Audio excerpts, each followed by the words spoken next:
Olá, gente. Eu sou Helena Dias, repórter do Brasil de Fato, Pernambuco, e este é o programa Trilhas do Nordeste. Aqui você fica por dentro do que acontece na nossa região, sempre com uma boa prosa, fontes e personalidades nordestinas, uma visão popular do Nordeste.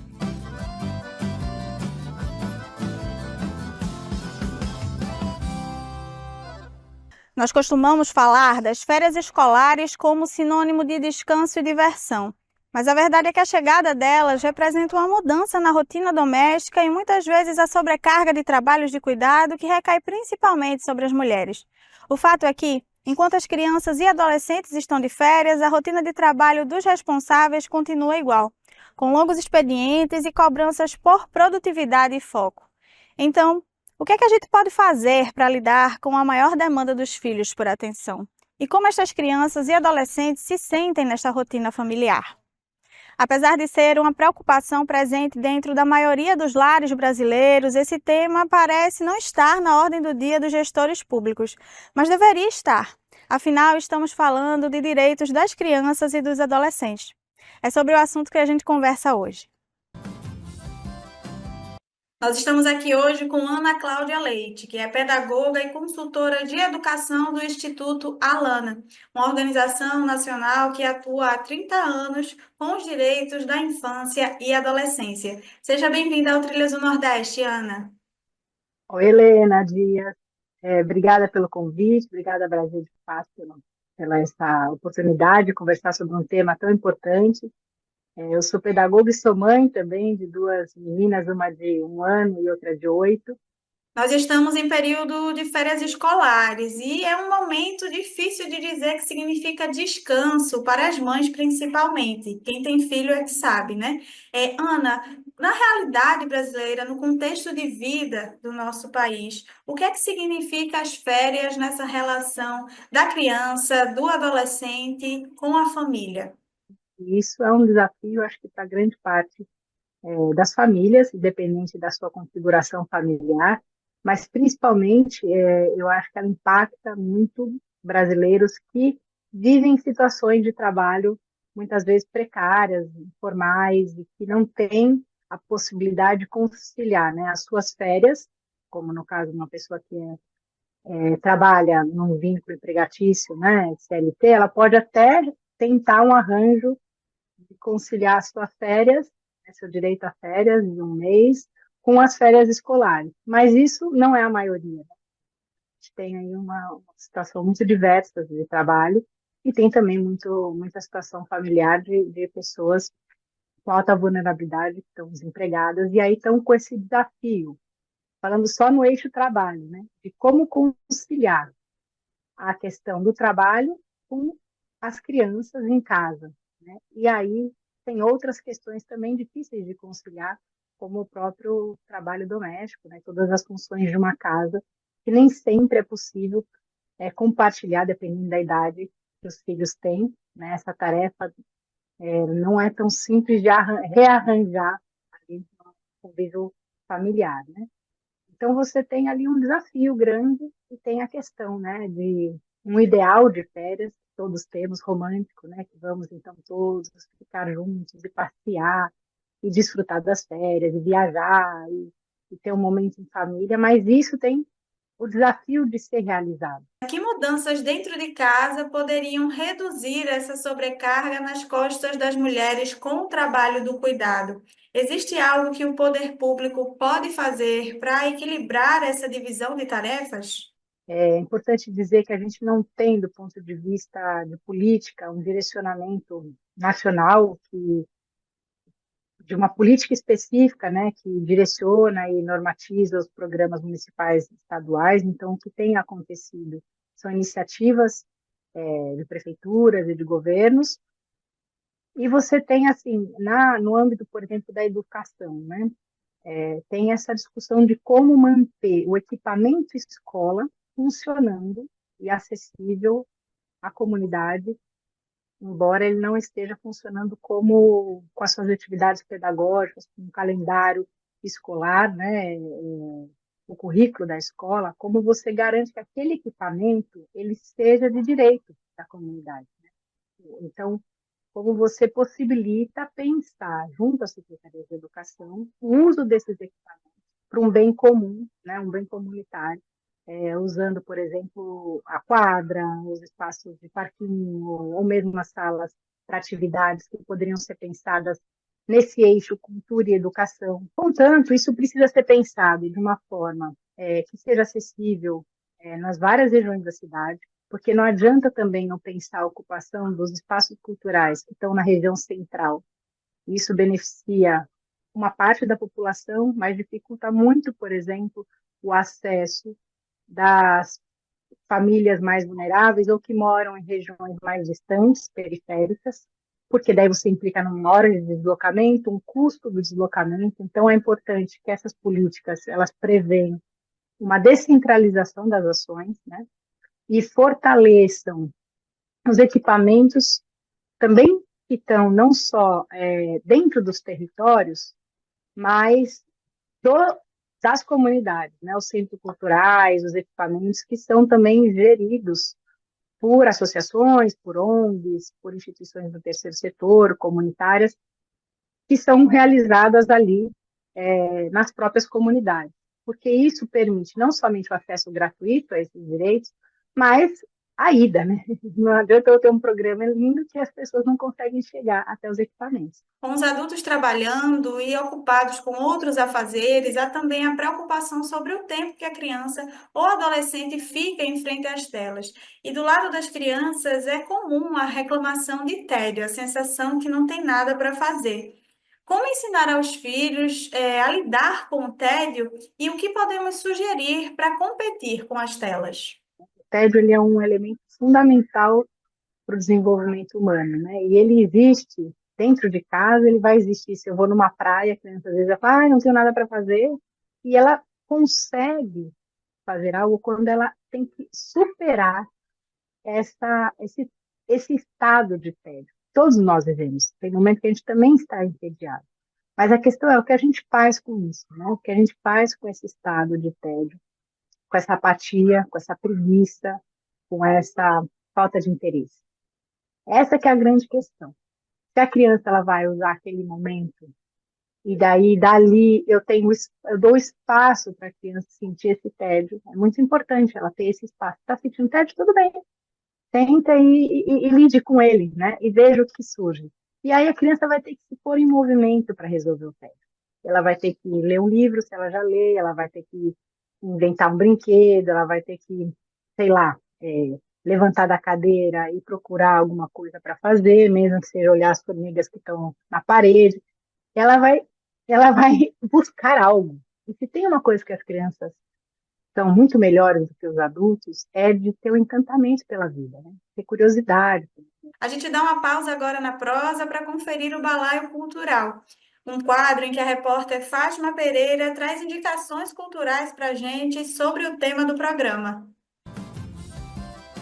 Férias escolares, descanso para as crianças, sobrecarga para as mães.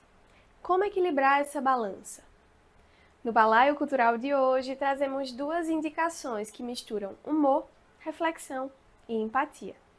Começamos pelo filme Mamãe Foi Viajar, uma comédia argentina que nos convida a pensar como seria o mundo se as mães tirassem férias.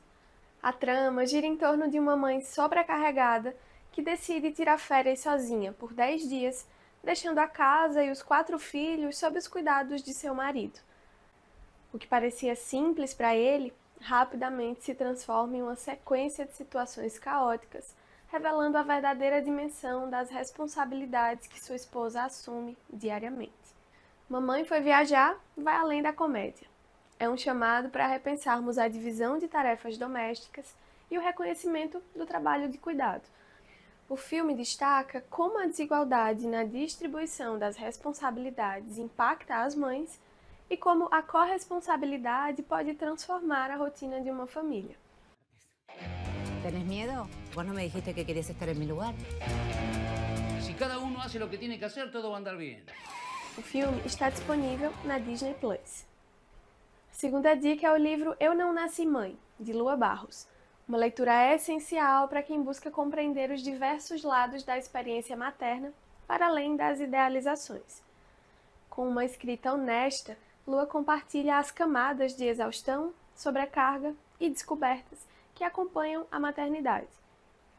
A obra desconstrói o mito da mãe perfeita e traz à tona reflexões sobre a pressão social imposta às mulheres, o trabalho invisível do cuidado e os desafios de encontrar equilíbrio entre ser mãe e ser mulher. A autora nos conduz por histórias reais, pensamentos íntimos e análises que abordam temas como saúde mental e o direito de todas as mães de terem espaço para si mesmas. Eu volto na próxima semana com mais uma edição do Balaio Cultural. Até lá! Voltamos com a entrevista. Nós estamos aqui hoje com Ana Cláudia Leite, que é pedagoga e também consultora de educação no Instituto Alana, uma organização que atua há 30 anos com os direitos das crianças e dos adolescentes. Ana, me diga uma coisa, né? Os responsáveis, mães e pais, também ficam receosos de deixarem os seus filhos brincando na rua por questões de segurança. Qual o papel do poder público para assegurar que todas as crianças tenham direito a brincar com segurança?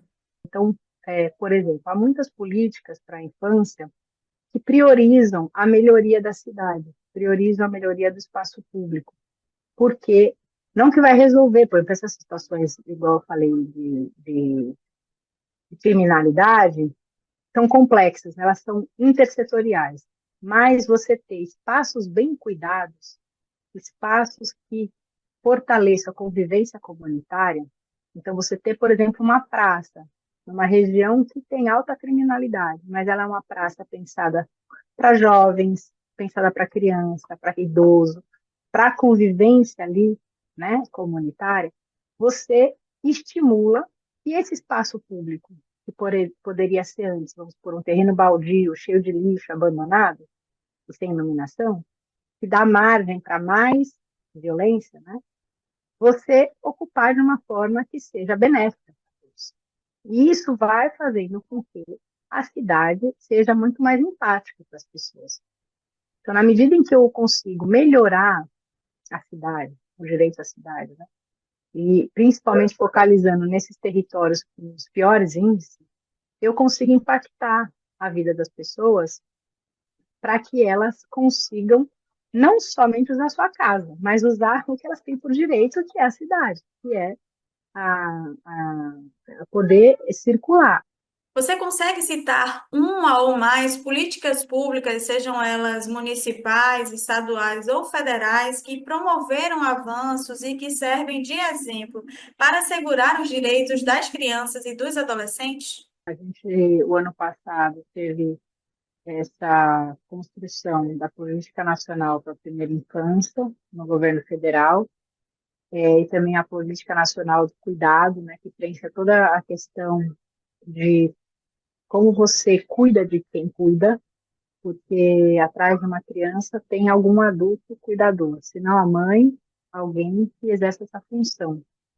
Então, você tem que olhar, né, para, por exemplo, desde as questões que envolvem a gestação, né, a garantia de todos os direitos, né, da mulher durante o pré-natal, como também, depois do nascimento, como você garante que essa mãe e também esse pai, né, ou enfim, a outra configuração que a família tem, duas mães, dois pais, enfim, ou outra rede de apoio, uma avó, que a gente sabe que muitas vezes a avó ocupa um lugar central na infância, como que você consegue fortalecer essa possibilidade de construção de vínculo e dos cuidados que são muito exigentes no início da vida, né?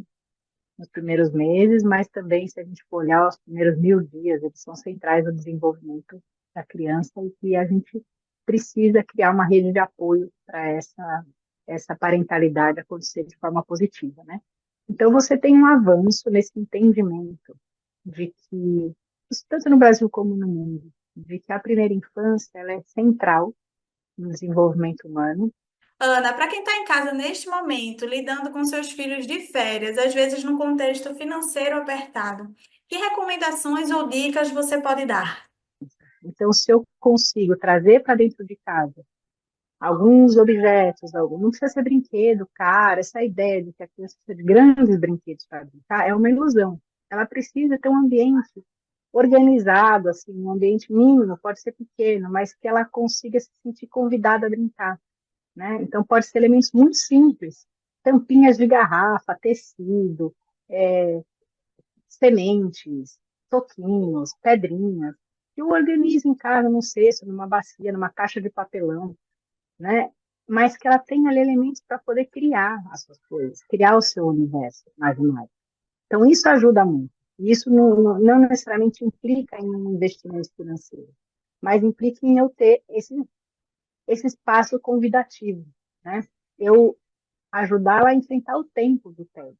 Não, você não vai para a televisão, agora você vai brincar, né? De alguma forma, tem aqui coisas para você brincar, quer desenhar, quer um livro. E também ajuda muito, se eu tenho algum tempo disponível, eu usar dos equipamentos públicos da cidade, como as praças, os parques, né? Os museus, os céus, né? Os equipamentos de cultura e lazer que eu tenho no bairro, as ONGs.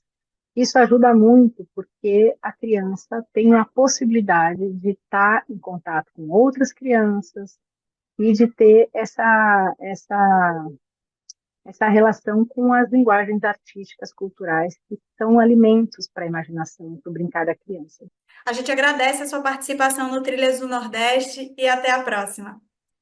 Obrigada a vocês, até a próxima, e espero que as férias possam ser um momento, na medida do possível, prazeroso, não só para as crianças, mas também para as famílias. E seguimos, eu também sou mãe, seguimos nesse desafio. Um abraço grande. O Trilhas do Nordeste fica por aqui. Muito obrigada por estar com a gente. Você assiste a este e outros episódios nos canais da TVT e do Brasil de Fato Pernambuco no YouTube. Você também pode enviar sugestões de pauta para a gente no e-mail pautape@bdfestados.com.br. Nos encontramos sempre nas segundas-feiras, às 7h45 da noite. Até semana que vem.